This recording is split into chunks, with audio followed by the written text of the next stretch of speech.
What? বেরোনো যাবে না, একদম বেরোনো যাবে না। বাবাকে একটু হাই বলে দাও। মুখটা দেখাও। হাই।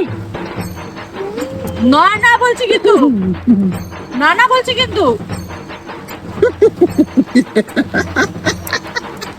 তোর কি গরম লাগতেছে? না স্পিড কমে নাই। নো